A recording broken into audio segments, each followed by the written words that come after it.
our designers, as you know, we are trying to demystify the concepts gradually. At the same time, it's around the halfway mark, so I think it's time for us to get into Adobe Firefly. Midjourney is something that we covered in the beta bootcamp. What we'll do that is we'll add the recording of Midjourney from the bootcamp into it, because otherwise it will be a repetition of what we have to do. So if you haven't tried Midjourney, that will be there for you. But most of you knows Midjourney, what it can, what it can't do. But Adobe Firefly is something that we can look into, because DALL-E, Stable Diffusion, etc., fall in the same level of that. We'll also look into those two as well. But Adobe Firefly, because you might have used Adobe Illustrator and anything related to Adobe products, so in design and stuff. But let's go. So we are gradually building up, as you can see here. The very first thing is, okay, who is your end customer? Can you try to create an avatar with them? DALL-E is the basic tool, and let's just go and create with DALL-E. Big image, some of you have done it. Then we just try to look into, okay, fine, when it comes to branding and communication, this is where we looked at accessibility. Like, what color, why color, and do you have any kind of branding guidelines? If so, what is it, etc. And also, just to be a conscious look within your RFP, why people ask you that font, why do you use this line size, and so. And also we looked into some elements of the colors and bits and pieces. That's it. And we also differentiated sans serif fonts, which are the easy, nice to our eyes. And then there is serif fonts, which are glossy, but it's not going to make the reader really get what you want to get, because it's quite a challenge. So that's it. And then we looked into what we call design principles. So we gradually moved, because it's like when you receive any designs from now, or when you are doing any design, this will be a quick test for you, the 6 or 7 principles, which we also covered into this. So take any proposal or any document that you have, either you select and you read it, or you review and analyze it. That's where we left on the design principles. 2 different things. One is you redesign, the other one is this. Then we looked into rich picturing last week, rich picturing, where we covered, okay, what solution, storyboarding, etc. is all great. It's all done on slides. But can we take a piece of paper and can we put our thoughts into that? Which means if we don't think, because we are so fine-tuned to fill the pages, we are so fine-tuned to fill the words, right? So ideally, just, in your mind, are you getting it? I think when you take a piece of paper and you start to do it, that's where the shock kicks in. When you really think, what everything else I wrote is a noise. If I cannot do that within a rich picture in 1 page, you don't need to be an amazing artist to do it. It's just a simple thing. There's a framework that we looked into and how we can do it, and you can do it, and that's it. Then we looked into brand identity. This is the last one where we looked, what? It's important, because what's the identity of your proposal?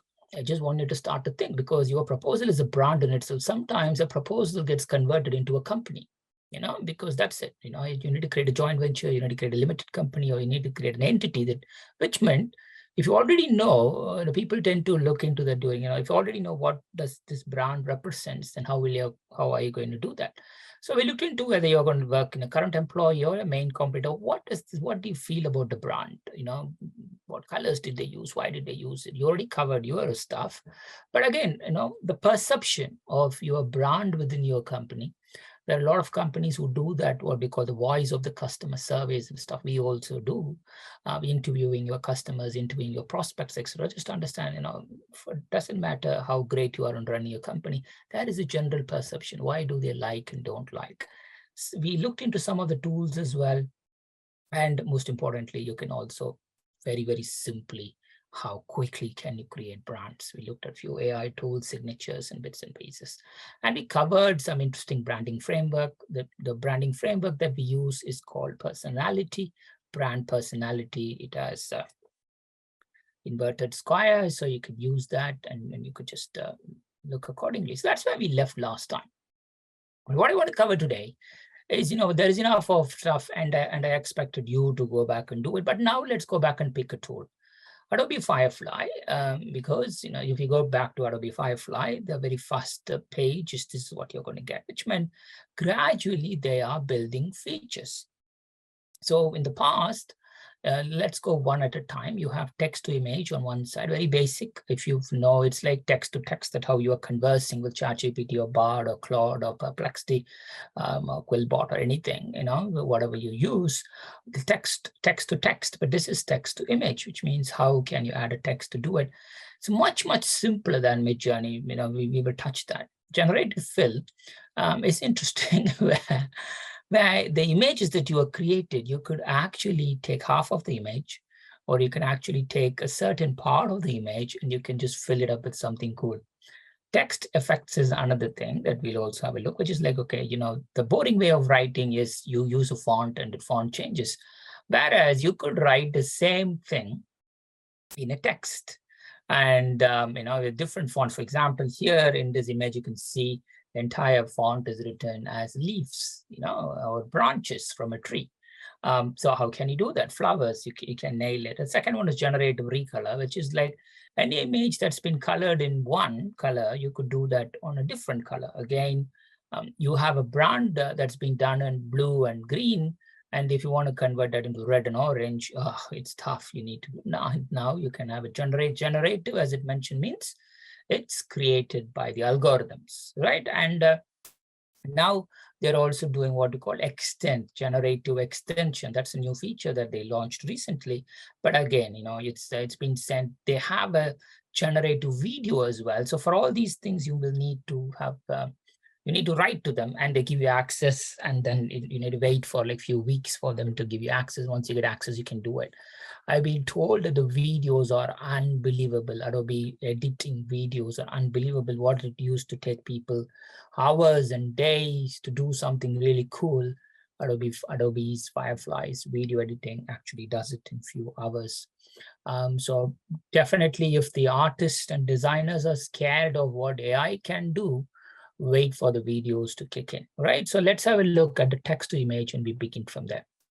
When you register for the account, obviously people talk about, hey, if you attended the graphics masterclass, which is available on YouTube and also on demand, you will know Adobe on one side said, what, when it comes to copyright and data, it's very, very safe. As you can see here, all their images are based on their own stock, Adobe stock, and they use it for diverge image data sets, and then they go from there. And what they do, that is, even though Firefly say it does not currently upload or export video content, that's true, but you could upload images, and you could work with the images, right? So that's one thing. And then Midjourney, if you look at Midjourney, before you go in, I just thought you have to use this prompt called /imagine.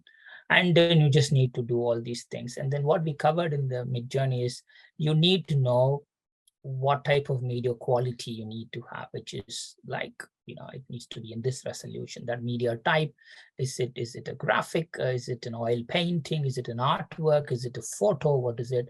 Person, place, thing. Then where do you want to have this person? What do they want to have where, and art style, styling, lighting, etc. So it's pretty much like, oh my God, you're going from 0 to 100 just like that. And if you're a non-designer like me, then it's like, I really have no idea about lighting. I'm not a photographer, but I do take pictures, but I don't go into that level. And then styles and stuff, I don't mind. Only styles I know that is okay. Do I want to have it in landscape or portrait, or do I want to have it in square format for social media, etc., but not like all the cool things. But either way, this is what we used it as an example. So what does Adobe Firefly do? If I go back and put the same thing in, or do I actually need to do all these things in Adobe Firefly? Let's test it out. So I went and added, the first thing you do is just you go and create the text to image, and then it asks you, hey, what can I do? What do you want me to do? I copy pasted what we have done for Midjourney, just so that you could have a comparison. You could clearly see here when it comes to buyers and stuff, Adobe Firefly is much, much more advanced compared to Midjourney. But I'm talking about Midjourney in June. I'm sure they might have updated, and it just goes on. But here, and I was surprised, when I say brunette women, the test for that is normally you get a white female, and then it just comes with it. But here, you can clearly see how it's kind of mixing it up with black, Latina, and it also in certain extent whitish. So that's one, but the image quality as well, I haven't even done anything with it, right? I just added a prompt and I don't even know what I need to do on the site. I just added a prompt exactly on Midjourney and it comes, which means primarily just immediately it just starting to do. So if you already know Midjourney, you are going to kill Adobe Firefly. You're going to use it to the maximum. But if anybody who hasn't tried Midjourney before, if you're entering this for the first time, then Adobe Firefly is a nice stepping stone for you, because every single point here that's separated by commas is what you're going to have it here. Not everything, because obviously Midjourney is much more accurate when it comes to specific, when it comes to the image, whereas Adobe Firefly is still there. We're going to look into this. Let's have a look. What I want you to do is I just want you to go and write anything. A cute cat walking in a park, or, anything, or a male 45, do what it likes, right? So what now happens is, okay, fine. At the top here, you have something called in Squire 1. There are different types, as I mentioned, square, landscape, portrait, and stuff. You can choose that. Content type, you also have view format. It meant you can use it as a photo. So in this case, you can clearly see I chose as an art, which means it comes as art. Now I'm choosing it as a photo. You could clearly see the image is slightly more updated and it comes as a photo. I just want, and if you don't want to create done, you can create none. So I just want you to first give a generic prompt with nothing on it, and then just change these filters and then see what it does to you. Just photo, art, graphic, excellent, and pick up what ticks for you. The default, if you go back and do it, normally picks up popular, you can just go and choose it. But again, style options, there are a lot of different things, right? Let's just go and have a look at some of these things. Again, don't want you to be overwhelmed with this, because we are not going to do anything. But again, I just want you to try the nuances of what it actually does with it. So number one is popular. Obviously, these 4 or 5 is generally popular. Neon is especially very popular. Neon is actually very popular. Then digital art, people use it. So anyway, popular tells you what's popular. Whereas movements, it just tells you, because again, you can create minimalism, maximalism. I normally click minimalism because, from the accessibility course and stuff, it's important for you to keep it minimal. It also helps you to do what it takes. I just want you to try. When it comes to movements, what ticks for you? Themes, again, there are different themes. Again, if you look carefully at the image itself, it tells you what it actually does. Which meant, do you want it to be pixelated, or do you want to have it as a cartoon, or do you want to have it just as a vector, or do you want to have it in black and white? It's all there for you. I just want you to see, because in Midjourney, you actually have to specify that, whereas here, you don't need to. Techniques on the other side, it's very similar. So again, I don't know why techniques and themes are different, because in this case, you also can choose. I wanted to have a painting, pencil drawing, line drawing, and bits and pieces. I normally choose oil painting as my own thing, but you could choose whatever you like it. But again, just get a grips. Again, if you choose something that's totally off the block, remember we talked about asymmetry. Everybody will do the basics, but if you suddenly choose something that's not a photo, that's not an art, but suddenly something that's slightly different in the way you approach in your cover, that's what it's going to attract. It's like, what's happening here? And the style options obviously continues, right? I just want you to go play with it.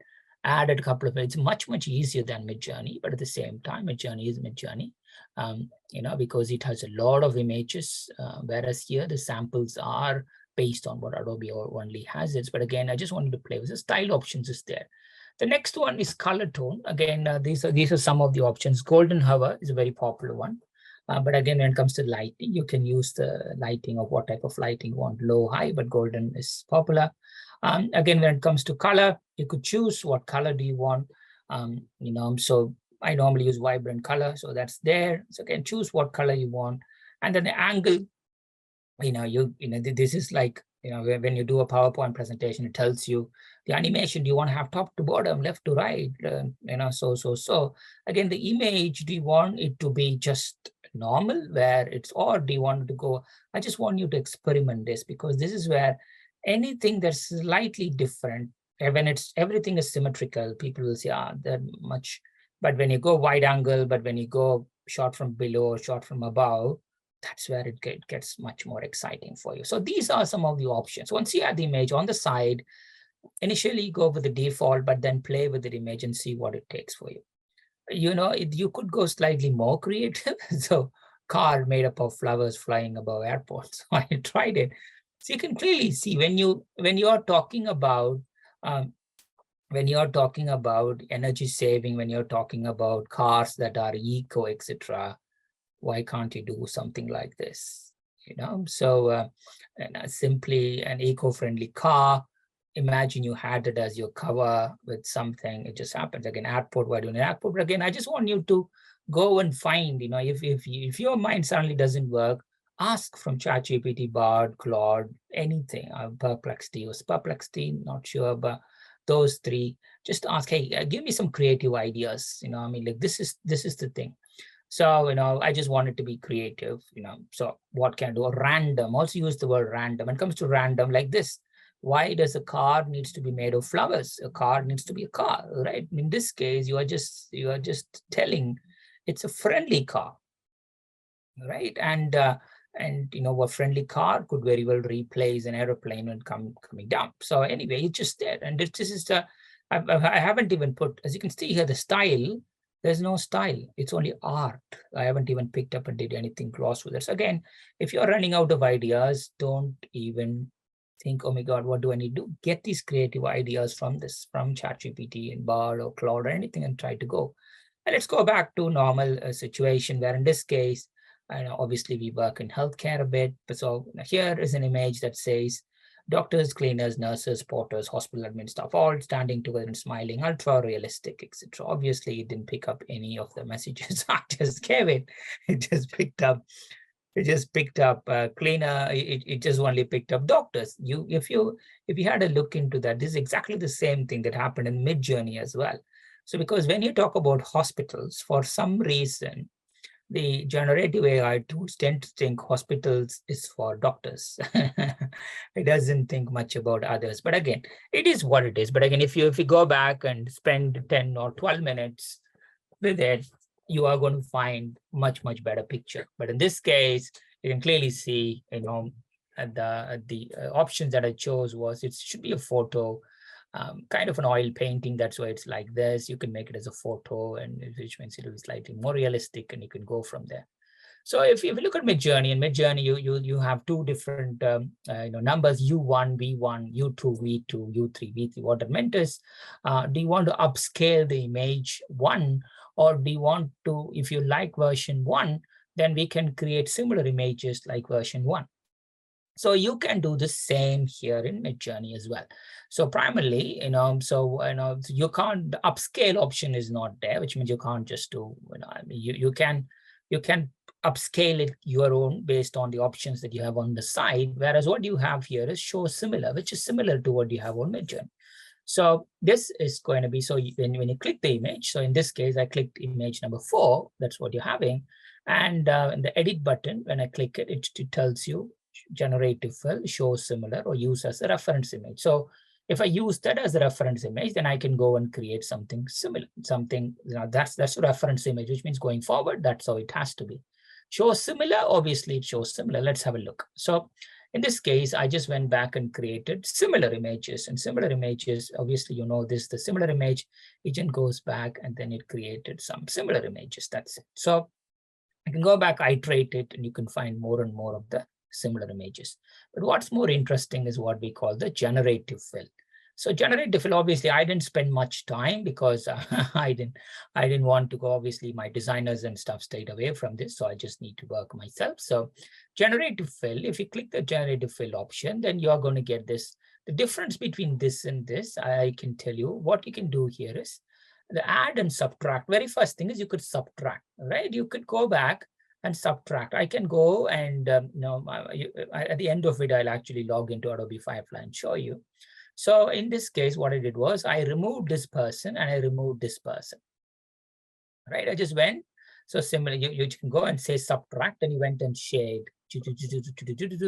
It then goes back and then it creates. Now what I did was, okay, now you have removed that person. So I now replace the person with two females. So obviously I didn't go back and give any specific. It just went back and it replaced these two male by female. Boom. Step one, I've removed, I've subtracted it, then I've added it. The other one that you can do here is background. So now I'm happy with the images, but I don't like the background. So now you can click the background button, which means these pointers will be highlighted, and then you could change. In this case, I moved it. You might have slightly guessed it. I just moved it to a coffee shop or some shop environment. So simply from this kind of a building environment, the people have been moved and now they are working on this. What that means very, very quickly, then we could invert, you could flip it, you could do whatever you can do. So very, very basic. Take some image, iterate it as much as you can, then you get it. Then you're like, okay, that's so cool to me. But obviously, you can now say, and I just need to make some corrections to it. I'm going to remove the people in itself, or this is what happens, right? Our thought process, we just get what we get. You might be thinking, why didn't you in the first place? You can write all female doctors. Yeah, I could have done it, but no, your thought process evolves as you do it. So that's, in this case, you got it. And similarly, the background, you can also change it. So generate to fill, you have similar images. You can pick an image and you can go for normal image, and you can also go for generate to fill. Once you got it, you can fill it. So this is where AI kicks in. So in the past, it's going to be very hard, but now you can slice and dice an image in less than 50 seconds, right? In this case, not like Midjourney, it just goes back and asks for it. And in this one, you won't even have any seconds. It just comes up just like that, yeah? But you won't say how much time, like 10%, 12% in bits and pieces. Now you're happy with this. What you're going to do is, if you see there is a button here that says download, or when you're happy with that, normally you have a button at the edge here that says download. So I'm going and clicking download. When I click download, obviously, Adobe Firefly is very much into ethics and stuff, and they will put a tag that says, whether you're paid or non-paid, doesn't matter. But by the way, Adobe Firefly is free, so you can actually go and use it, even though you don't need to have an Adobe Creative Cloud or anything like that. You can just go and do it.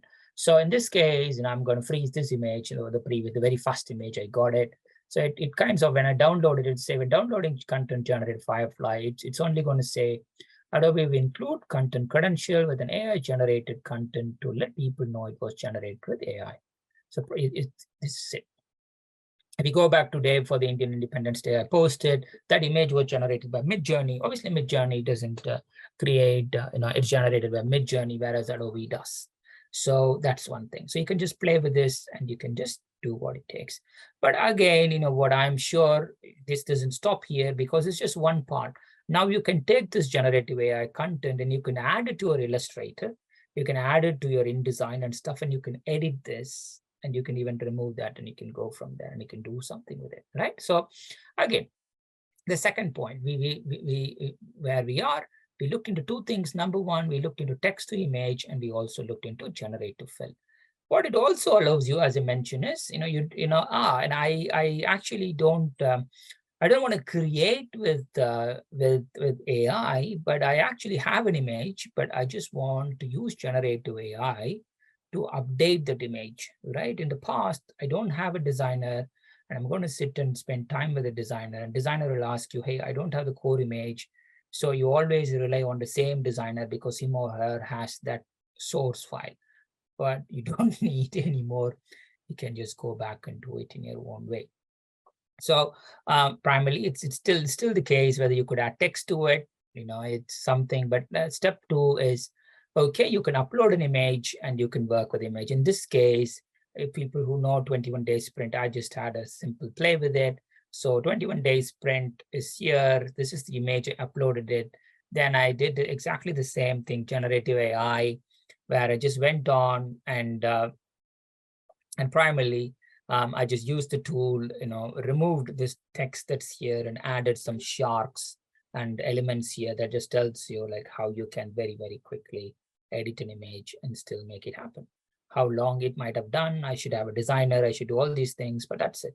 So simply, that's about it. So again, this is just one form. It's very, very sharp. So once you kind of add an image, it will automatically tell you what could be the suggestions for this image.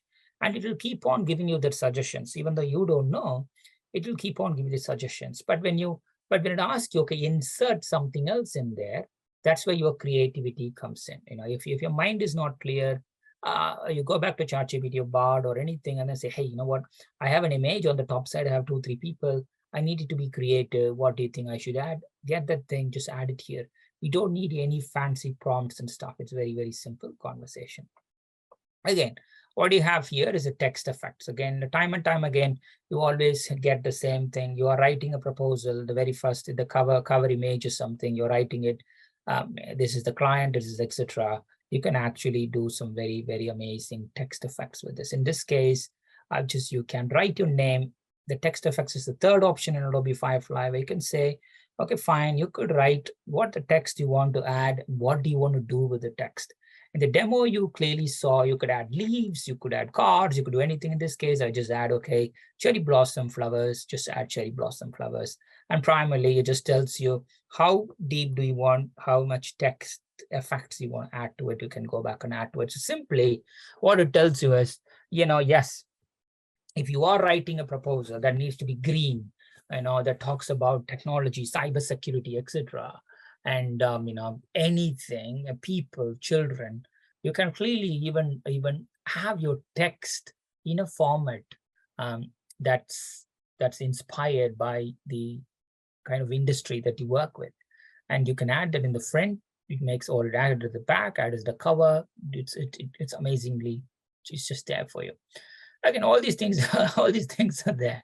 As you can see here, driftwood, jungle, leafy, ice, lava, decay, and anything. But these are some of these things, but you could obviously go back and it's mostly food, and you can see all this eco-friendly stuff over here. But you could also go back and create your own text effects. Text effects is very, very cool. Try that if you haven't tried it. Now comes slightly more complex. I don't think the chances of you using it will be very high, but just in case you have an image, you need to have an SVG image. I will tell you what SVG image is, but very, very rarely people say which is SVG. It's normally PNG or it's GIF or JPG, etc. The advantage of having SVG, we'll come back to it. Once you save the file as SVG, for example, in this, then you could actually you got an image, you already done a lot of work and you created the image, but then suddenly people say, oh, you know what, change the color. We need to change the color into our client's preferred colors, or your branding has changed, or you prefer to change the color yourself, but you like what's in the thing. You only need to change the colors. That's what the recolor. Now this is also generative AI based. So I've just written some script here. You just to know what the scalar vector graphics is. It's similar to the other formats. Only thing is, it's the file size is simple. Plus, you can also use it to zoom and pan. And some are technical. You can just go and read it. So again, SVG, next time save a file as SVG and then go back and play how quickly you can change colors with this. Again, generative recolor in Adobe, that's their term. If you go back and check what's generative recolor, you'll say, oh, I just wanted to go back and check what's generative recolor. Just ask Google or ChatGPT, Bard, anything, and check. It'll just point it. This is their way of looking. Okay, generative, because based on generative technology. Recolor, take the thing and do it in your own color. So primarily in this case, I just took an image. If you don't know what this image is, supposedly this is Mount Fuji in Japan. And that's it. And then it just tells you this. And you can choose some colors, or you could, at the very bottom of it, it also tells you the different colors that you could mix up. So same image, you could just play with different stuff, right? So it's very, very simple. So this is Adobe Firefly. So what we covered is text to image. So you add something and you can convert it into image. Then generative fill, so one half, other half, or you could just remove the background and you could do something. What we looked into, which is add and subtract. Then we also find out typical similar images, much, much simpler than Midjourney. Text effects, as you can see here, we can just work through, take any text and you can just play it through generative recolor. You can just do other things. Extend images is a new one that went live just a few weeks ago, maybe last week, where you have a particular part that's very similar, but you don't want the edges, so you just want to extend it. At the moment, that's what they are trying to do, which means you can take the aspect ratio of the same image and you could just extend the same path. What if the same image is continued, what would look like rather than the similar landscape? 3D to image, again, maybe if you are into 3D modeling and others, it might be beneficial. But for me, it's very exciting because, at the moment, I can start to see wherever possible, when I want to include, okay, if I do know my customer avatar, if I do know my cover, my cover pages, etc., anything, I can start to spend time on this, just do it. And again, it's free, play with it. So, and the point here is you don't need to stop. If you have access to Creative Cloud tools like InDesign, Illustrator, Photoshops, and bits and pieces, I suggest you you take your generative. Let me stop there. Actually, all these tools, if you have access to it, they already have. As you can see here, generative recolor is already available in Illustrator. Text to image and text effects that we looked is already available in Adobe Express. Generative fill is available in Photoshop. So what Adobe is doing here is, guys, ideally you should do all this stuff, clever stuff outside, and then come back to Adobe and make those little edges adjustment, because you can't always do everything with AI. You have to have some manual corrections to do it. You can do it, but I know most of you might not do that. So what they have done here is within the tool itself, they have given the options. This is where it's interesting because for me, my team has access to Adobe Creative Cloud, and I would have loved for them to just talk about, hey, this is the traditional way of me doing it, and now this is the AI way of doing it. But obviously, life is too short, and they are still doing the old way, even though these things have been embedded. Again, it's what it is, because again, not everybody will be doing things in straight away. But I'm sure at some point in the next 2 years or 3 years, like how we are used to smartphones. And when you see older movies, just like 10, 12 years ago, when you see suddenly people having the old Nokia phones or some text-based phones, you realize, oof, what's that about? Similarly, this will be just same.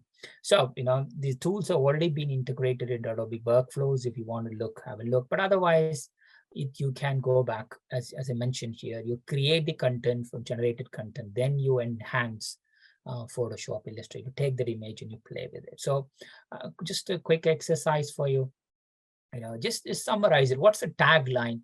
What could be the tagline for your proposal? Just understand it. Now, this is what we are trying to do, a tagline for your proposals. Now, you can start to use, okay, if that's the tagline, what can I do with the tagline? Text overlays, we can do some text effects to it. And again, what could be the image from text, Firefly, try that, apply the effects as I mentioned here. Then once you got the image, once you got the text, you can start to do the overlays within the Photoshops. And so at the moment, that's a challenge because it comes as 2 images. Imagine if you have the ability to add text within, you add text effects directly, you add it within the image that you have created. That's the gold. And I'm sure, they are going to do that quickly because at the moment, you just need to have that little edge where you need to take it out, export a design, and you have to do it. Again, play with it and create your awesome cover design and then see how it goes. So that's the Adobe Firefly. I'll just see whether we can continue with the tools, because maybe it's time for us to also look into 1 or 2 other tools before we get into infographics and other things. So that's it. Adobe Firefly, try that because it's very, very simple. Unlike Midjourney, where you need to use some heavy prompts. Let me go back to Midjourney. Like here, as you can see here, it comes with this. But the only thing is Midjourney gives you the answer. You can simply take it, whereas Adobe Firefly, it will come out with that watermark that comes with this. But either way, It is what it is. Much more simple to start with if you're not familiar with Midjourney. But if you're familiar with Midjourney, it just makes it your life even more easier. But once you love in Midjourney, you're going to use Midjourney anyway. But that's it. That's it for you. And I will see you at the next workshop. Go practice it and keep me posted.